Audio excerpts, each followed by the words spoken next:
What's up, everybody? Today with Mitsu-Chan'S upgrades, it's all about the audio.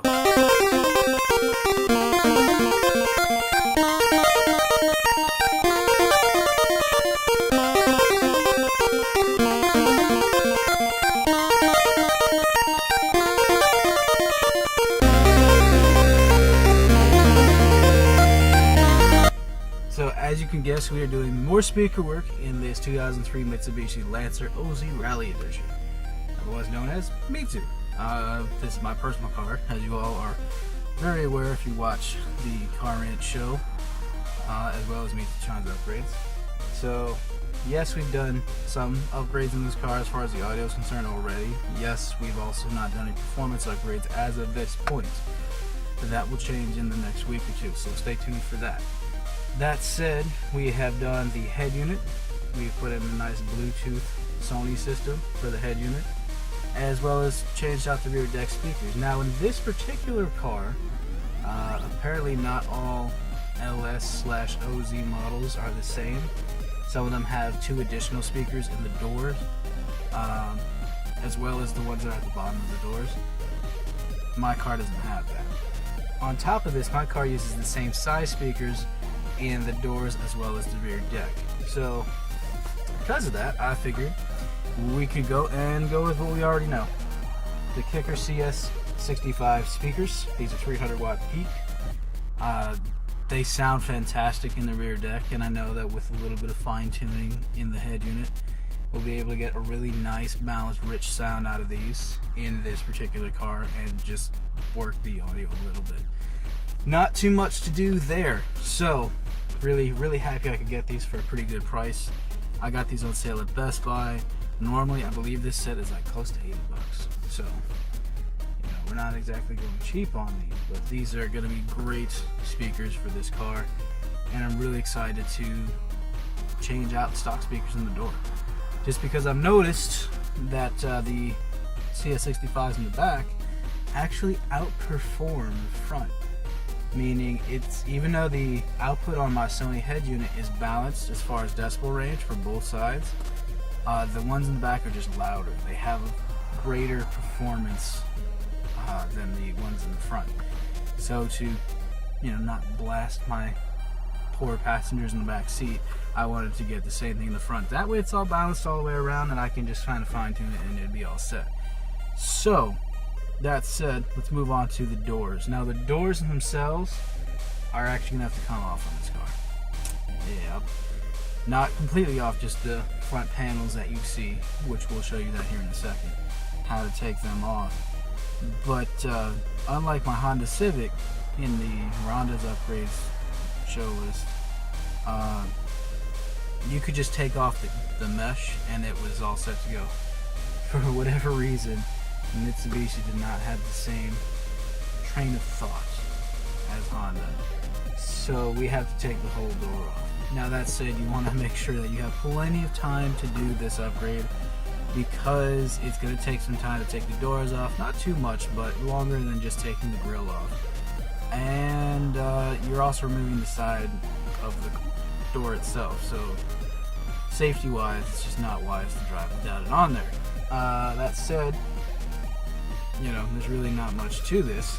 You only need really 1 or 2 tools, depending on what you've got. So I have my power drill / screwdriver, which has an interchangeable bit. That said, you will need both forms to get things off. I would use the flathead to obviously get some of these very flush covered mounts for the screws to be removed. I would use this to get it off, and then use the regular screwdriver to undo all the bolts. So you may need wire cutters, it depends on your setup in your car. Otherwise, let's get to it. Let's take these doors off. Alright, so forgive the trash in my door, but as far as removing bolts goes, there's one here, one there, I don't need to see that. There's one down here. That should be pretty easy. And there's one here. And I think there might be another one, but we will keep you posted. That's it. Let's start taking this off.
removed the bolts. We pull the door handle. The reason why you want to pull out the door handle or door pull, whatever you want to call it, because there are two prongs. There it is. Yeah, my shoes are muddy. I have to wash my mat. But these two prongs sit in those two holes and kind of holds in place so it doesn't want to pull out. So what you want to do is you want to reach into the back of it, pop these. Now I bent mine because I just muscled it out, but at least I know for the other door not to do that. So that's a hint there. Also another hint, you may need a knife. Now I know I've got a really small butcher knife, just because that's the only knife I have available. But you want that to pry open the sail on here, as well as this lock here. So one quick tip for you too, as I've been trying to get the door off, I've seen a couple different people say that you should start from the bottom, unclip the hinges, and pull it up. I started working on the other door. It's actually easier to just kind of yank from here and go down and around and up. And then you'll want to lift the whole thing up so that this piece here, which is kind of like a buffer in between the glass and here, that way you can get that off. So let's try and get that off here.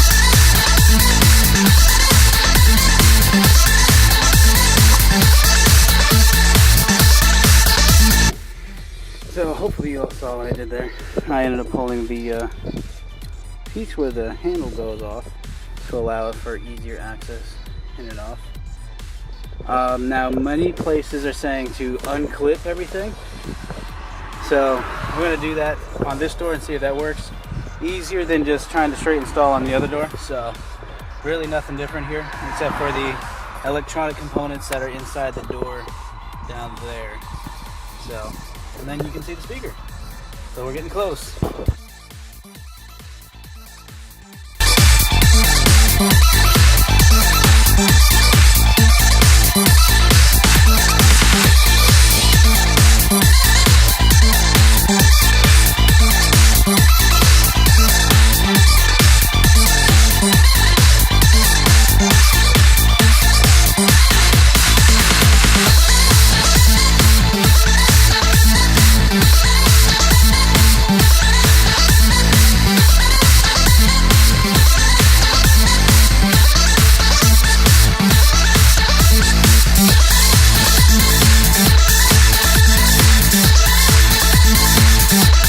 Now I would like to pause and point out that while this speaker is not actually like all the way in, it's stable enough so that it's not going to pop out. And we're actually about to test it just to make sure that the connections are sure behind this and that everything's good. Otherwise we're going to put some washers here to hold it in place, because as you can tell this is smaller on the outside than the nasty stock speaker that I don't want to touch anymore. So we're going to test it real quick and see how she sounds. Check it out, y'all.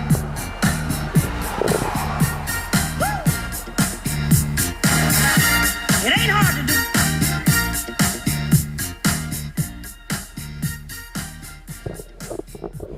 That's all there is to it. So since I lived just down the street, or live rather, just down the street from a Home Depot, I went to the Home Depot and bought some washers.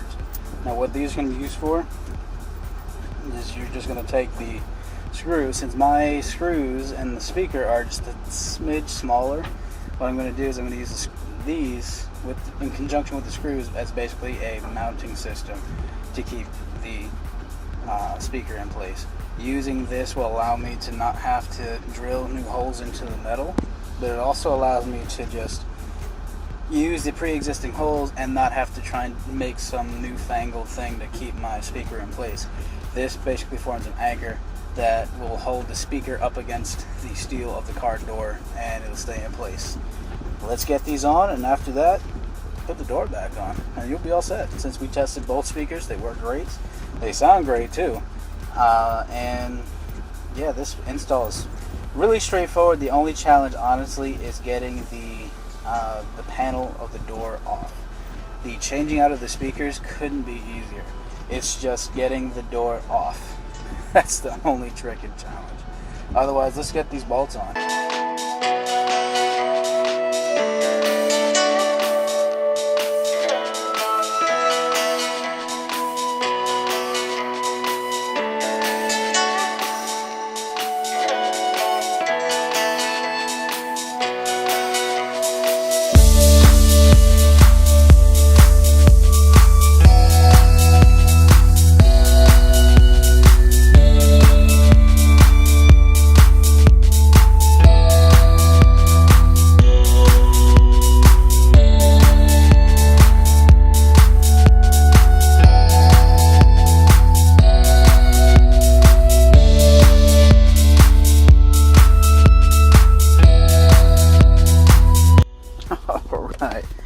Doors back on.